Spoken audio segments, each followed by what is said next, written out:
Intangible heritage of India, Kumbh Mela. दोस्तों, भारत वो देश है जो अपने धर्म, इतिहास, सभ्यता, त्योहार, भाषा, कला इत्यादि के लिए पूरे विश्व में प्रसिद्ध है। और ये सभी चीजें ही भारत को एक खूबसूरत देश बनाती हैं।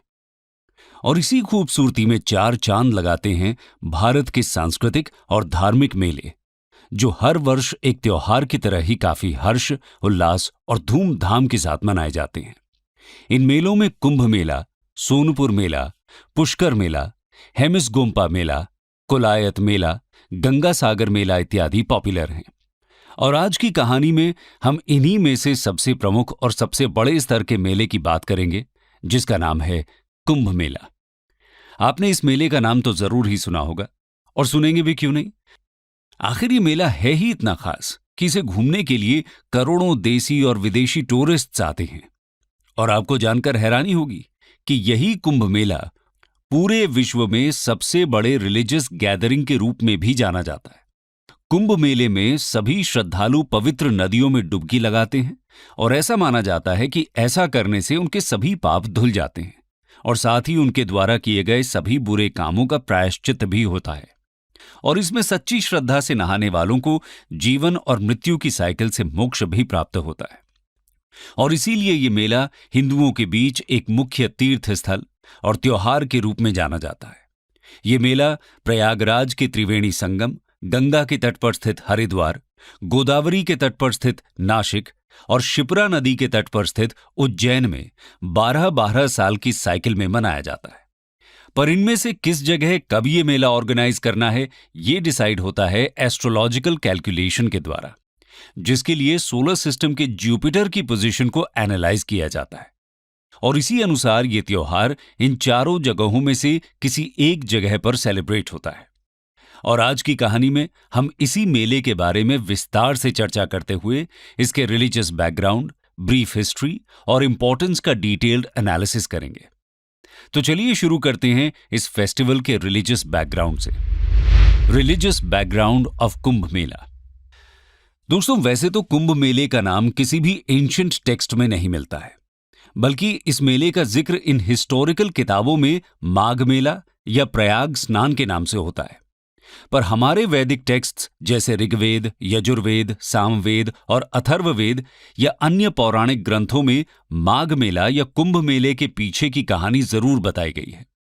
और आज इसी कहानी के बलबूते माघ मेला कुंभ मेले के नाम से पॉपुलर है।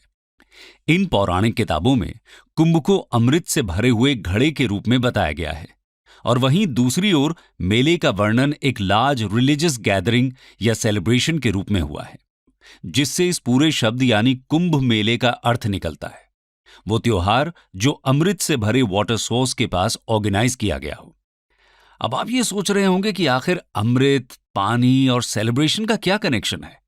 ये जानने के लिए हमें हिंदू पौराणिक ग्रंथों के एक ऐसे किस्से को जानना होगा, जिसकी वजह से आदिकाल से लेकर आज तक कुंभ मेला बड़े ही शानदार तरीके से मनाया जाता है। पौराणिक कथाओं के अनुसार ऐसा माना जाता है कि हिंदू ऋषि दुर्वासा ने सभी देवी देवताओं को श्राप दे दिया था, जिससे वो सभी शक्तिहीन हो चुके थे और अपने स्वर्गलोक को छोड़ नीचे धरती पर एक आम इंसान की तरह रहने लगे थे। तो वहीं दूसरी ओर उनके स्वर्गलोक पर राक्षस कब्जा करके पूरी सृष्टि का विनाश कर रहे थे। देवता राक्षसों के सामने काफी कमजोर हो चुके थे और वो किसी हाल में उन्हें हरा नहीं सकते थे। ऐसा देखते हुए गुरु ब्रह्मा ने देवताओं को एक सुझाव दिया कि अगर वो अमृत का रसपान कर लेते हैं तो उनकी खोई हुई शक्तियां वापस आ जाएंगी और वो राक्षसों को हराकर अपने स्वर्गलोक पर वापस कब्जा कर सकते हैं। पर ऐसा करने में एक दुविधा थी, क्योंकि वो अमृत स्वर्गलोक में ही मौजूद था और उसे पाने के लिए देवताओं को राक्षसों की मदद लेनी पड़ती। ब्रह्मा जी के इस सुझाव को मान सभी देवी देवताओं ने राक्षसों से मदद मांगी और उसके बदले में उन्हें आधा अमृत देने का वादा किया। अमृत का लालच देख सभी राक्षस देवताओं के साथ अमृत की खोज में शामिल हो गए और इसी खोज में स्वर्गलोक में समुद्र मंथन किया गया, जिसके बाद अमृत उत्पन्न हुआ। लेकिन जैसे ही अमृत से भरा कलश मिला, देवता और राक्षस दोनों ही उसे पूरा का पूरा हड़पना चाहते थे और इसके बाद देवता राक्षसों की आंख में धूल झोंककर अमृत पर कब्जा पाने में सफल हुए और वो अमृत लेकर दौड़ पड़े। इसके बाद राक्षसों ने भी उनका पीछा करना शुरू किया और यह सिलसिला 12 दिनों तक चला, जो मानव जाति के लिए 12 वर्ष के बराबर होता है। लेकिन देवताओं द्वारा अमृत लेकर भागने के दौरान कलश से अमृत की 4 बूंदें स्वर्ग से धरती पर जा गिरी और माना जाता है कि ये अमृत बूंदें हरिद्वार की गंगा नदी, प्रयागराज की त्रिवेणी संगम, उज्जैन की क्षिप्रा नदी और नासिक की गोदावरी नदी में जा गिरी। और इसी कारण कुंभ मेला हर 12 वर्ष के अंतराल पर इन 4 जगहों पर ऑर्गेनाइज किया जाता है। और ऐसा कहा जाता है कि एस्ट्रोलॉजिकल कैलकुलेशंस के बाद जब कुंभ मेले का समय आता है तो ये नदियां वही अमृत का रूप धारण करती हैं, जिसमें नहाने से लोगों के सभी पाप हमेशा हमेशा के लिए धुल जाते हैं। ये थी कुंभ के पीछे की पौराणिक गाथा। आइए अब जानते हैं कि इस पर्व का हमारे भारतीय इतिहास में कैसे डेवलपमेंट हुआ। Evolution of Kumbh in Indian history. दोस्तों, कुंभ मेले का जिक्र हमारे हिस्टोरिकल रिकॉर्ड्स में नहीं मिलता, लेकिन हिंदुओं द्वारा जैसे कुंभ मेले के दौरान नदियों में स्नान किया जाता है, ठीक वैसे ही पवित्र नदियों में स्नान करने का इतिहास काफी लंबे समय से हमारे देश भारत में चलता चला आ रहा है। इस तरह के नहान पर्व का सबसे पहला उल्लेख ऋग्वेद में मिलता है, जहां प्रयाग में पवित्र नहान पर्व का उल्लेख किया गया है। जिसके अलावा इसका वर्णन बुद्धिज्म के पाली टेक्स्ट और महाभारत में भी मिलता है, जिसमें जगह जगह पर इसके महत्व को समझाया गया है। इन सब के अलावा कई रिलीजियस टेक्स्ट्स में अन्य कुंभ मेलों के स्थल जैसे नासिक, हरिद्वार और उज्जैन का भी उल्लेख है। लेकिन इतने रिकॉर्ड्स होते हुए भी ये नहान पर्व कब और कैसे शुरू हुआ, ये किसी को मालूम नहीं है। ऐसे ही एक पर्व का उल्लेख प्राचीन भारत के राजा हर्ष के समय काल में मिलता है, जिसका उल्लेख 7th सेंचुरी के बुद्धिस्ट चाइनीज ट्रैवलर और राइटर ह्यूएन सांग ने अपने रिटन अकाउंट्स में किया है। इस उल्लेख में उन्होंने प्रयाग को एक प्रसिद्ध हिंदू शहर के रूप में वर्णित किया है और ऐसा कहा है कि यह शहर मंदिरों की नगरी है, जहां गंगा, यमुना, सरस्वती के संगम पर हिंदुओं द्वारा माघ महीने में स्नान किया जाता है।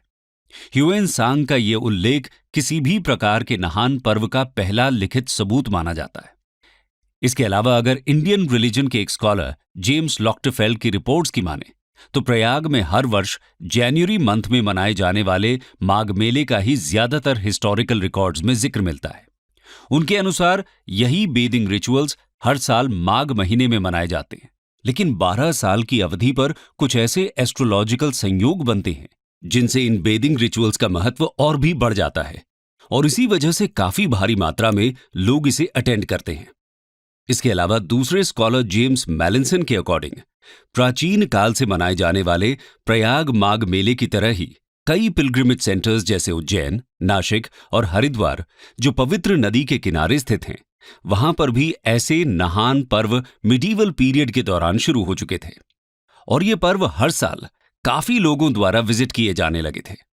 प्रयाग के नहान पर्व का उल्लेख 16th सेंचुरी के रामचरितमानस और ऐने अकबरी में भी मिलता है।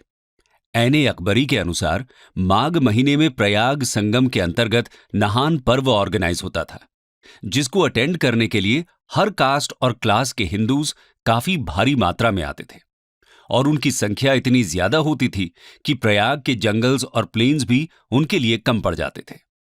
इसके अलावा अगर अदर मिडीवल और मुगल टेक्स्ट्स जैसे खुलसत-उत-तवारीख, चहर गुलशन की माने तो धीरे धीरे हरिद्वार और प्रयाग की ही तरह हर वर्ष ये माघ महीने का नहान पर्व नासिक और उज्जैन में भी प्रैक्टिस किया जाने लगा था, लेकिन वहां इसे सिंहस्थ मेले के नाम से जाना जाता था। लेकिन इन सभी दस्तावेजों में से किसी में भी कुंभ मेले का जिक्र नहीं था, जिससे ऐसा कहा जा सकता है कि कुंभ मेला उस समय माघ मेला, माघ नहान पर्व या प्रयाग मेले के नाम से जाना जाता था।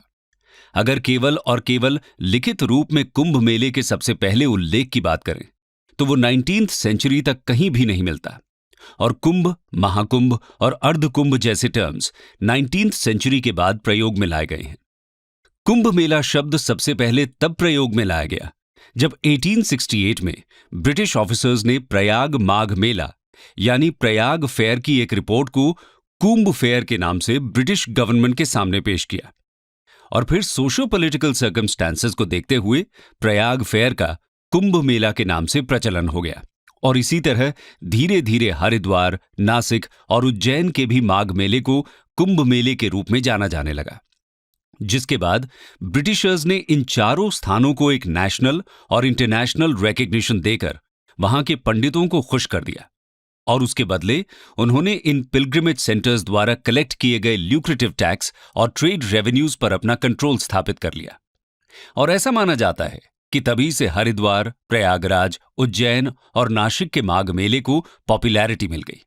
और यही माघ मेला जब 12 साल की अवधि पर कुछ ऐसे ज्योतिष दैविक संयोग बनाता है, तब उसे कुंभ मेला कहा जाता है। तो दोस्तों, ये थी कुंभ मेला की ब्रीफ हिस्ट्री।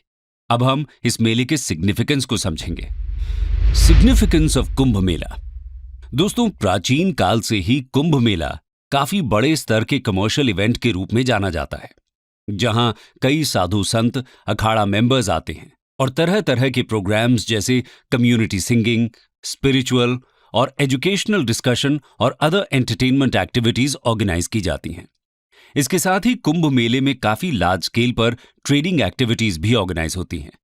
और ये सभी चीजें आज से नहीं हो रही, बल्कि प्राचीन समय से ही इनकी परंपरा चलती चली आ रही है। अगर इतिहास की बात करें तो यही कुंभ मेला ब्रिटिशर्स के खिलाफ हुए 1857 रिवोल्ट और इंडिपेंडेंस मूवमेंट का एक सेंटर पॉइंट रहा, जिसमें भारत को आजाद कराने के लिए, जबरन धर्म परिवर्तन रोकने के लिए और पिलग्रिमेज टैक्स अबॉलिश करने के लिए प्रयागवल कम्युनिटी, अखाड़ाज, लोकल लीडर्स और कुंभ मेला पिलग्रिम्स ने काफी अहम भूमिका निभाई थी। इसके अलावा प्रयाग कुंभ मेला में ही सनातन धर्म सभा ने मिलकर यह डिसाइड किया था कि वो बनारस हिंदू यूनिवर्सिटी की स्थापना मदन मोहन मालवीय के नेतृत्व में करेंगे। और इससे यह कहा जा सकता है कि कुंभ मेले ने कहीं ना कहीं इंडिया के one of the top most university की स्थापना की थी। इसके अलावा आज कुंभ मेला हिंदुत्व पॉलिटिक्स और हिंदू मूवमेंट का एक मेजर हब बनकर उभरा है। इन सब के अलावा कुंभ मेले की अपनी खुद की एक इकोनॉमिक सिग्निफिकेंस भी है, जो भारत की आजादी के बाद साफ साफ देखा जा सकता है, क्योंकि इसके बाद से ही कुंभ अटेंड करने वालों की संख्या लगातार बढ़ रही है। जब भारत आजाद हुआ और उसके बाद प्रयागराज में कुंभ मेला ऑर्गेनाइज किया गया, तब उसको अटेंड करने वालों की संख्या करीबन 5 मिलियन थी, जो 2019 में 200 मिलियन तक जा पहुंची है। इलाहाबाद के अलावा हरिद्वार, उज्जैन और नासिक में भी लोगों की संख्या कुछ इसी प्रकार बढ़ी है। लेकिन इलाहाबाद का कुंभ मेला हमेशा सबसे भव्य तरीके से आयोजित किया जाता है। और अगर रिसेंटली ऑर्गेनाइज्ड 2019 इलाहाबाद अर्ध कुंभ की बात करें, तो उसके प्रिपरेशन में गवर्नमेंट द्वारा कुल 42,000 मिलियन रुपीस खर्च किए गए थे।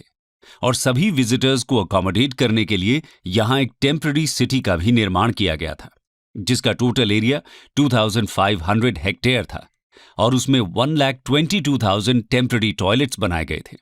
इसके अलावा यहां स्टार टेंट से लेकर सिंपल टेंट्स तक मौजूद थे, ताकि हर स्तर के लोग उसे अफोर्ड कर सकें। इसके अलावा यहां लोगों को इजी ट्रांसपोर्टेशन फैसिलिटीज प्रोवाइड करने के लिए 800 स्पेशल ट्रेन्स भी चलवाई गई थी। रोड, एयर और रेल ट्रांसपोर्ट सिस्टम के अलावा गवर्नमेंट ने विजिटर्स को रिवर ट्रांसपोर्टेशन की सुविधा भी उपलब्ध कराई थी, जिसे inland waterways authority of India द्वारा मैनेज किया जाता है। इसके साथ ही लोगों की बेसिक नेसेसिटीज और अन्य जरूरतों को ध्यान में रखते हुए इंटरनेट कनेक्शन और एप्स का निर्माण भी किया गया, जिससे श्रद्धालुओं को किसी भी प्रकार से कोई भी असुविधा न हो। इतना ही नहीं, पूरे कुंभ मेला का आर्टिफिशियल इंटेलिजेंस द्वारा वीडियो सर्वेलेंस और डिजीज सर्वेलेंस भी किया गया था। और यह पहली बार नहीं था कि इस तरह की सुविधाएं प्रदान की गई हों, बल्कि जब भी कभी कुंभ ऑर्गेनाइज होता है, तब ऐसी ही फैसिलिटीज गवर्नमेंट द्वारा श्रद्धालुओं को प्रोवाइड की जाती हैं, जिसके बदले में गवर्नमेंट को काफी हैवी रेवेन्यूज भी रिसीव होते हैं। जैसे कि जब गवर्नमेंट ने 2019 के कुंभ मेले पर 4,200 करोड़ स्पेंड किए थे, तो उन्हें 1 लाख करोड़ का काफी शानदार रिटर्न भी प्राप्त हुआ। इसके साथ ही प्रयागराज के लोकल बिजनेसेस, होटल्स और मार्केट्स की भी काफी सिग्निफिकेंट ग्रोथ हुई, जिससे यूपी गवर्नमेंट को 12,000 करोड़ रुपए टैक्स के रूप में प्राप्त हुए। इसके अलावा इसी मेले में वहां के लोकल पॉपुलेशन के 6 लाख लोगों को डिफरेंट सेक्टर्स में रोजगार भी मिला, जिससे प्रयागराज की लोकल इकोनॉमी काफी संपन्न हुई। और ऐसा ही हर बार होता है जब जब कुंभ मेला ऑर्गेनाइज होता है। इस तरह कुंभ एक रिलीजियस गैदरिंग होते हुए भी हमारी इकोनॉमी को काफी सशक्त बनाता है। कंक्लूजन। तो दोस्तों, ये थी कुंभ मेले की कहानी। इस कहानी में हमने जाना कि कैसे ये मेला आदिकाल से लेकर अब तक इवॉल्व हुआ है। पौराणिक कथाओं में माघ मेला और नहान के नाम से मशहूर ये मेला आज पूरे विश्व के सबसे बड़े रिलीजियस गैदरिंग के रूप में जाना जाता है, जहां सभी श्रद्धालु पवित्र नदियों में डुबकी लगाकर अपने पापों का नाश करते हैं। पहले तो ये फेस्टिवल केवल आम जनता, नागा साधु और अखाड़ाज के लोगों द्वारा विजिट किया जाता था, लेकिन आज जब भी कुंभ होता है तो इन लोगों के साथ साथ कई इंटरनेशनल ट्रैवलर्स, विजिटर्स और मीडिया पर्सनालिटीज भी कुंभ मेले की खूबसूरती को एक्सपीरियंस करने आते हैं, जिसकी वजह से ये कुंभ मेला आज एक मेला नहीं बल्कि एक त्योहार बन चुका है, जिसको हरिद्वार, प्रयाग, उज्जैन, नासिक में ही नहीं बल्कि आज पूरे भारत में काफी धूमधाम से मनाया जाता है।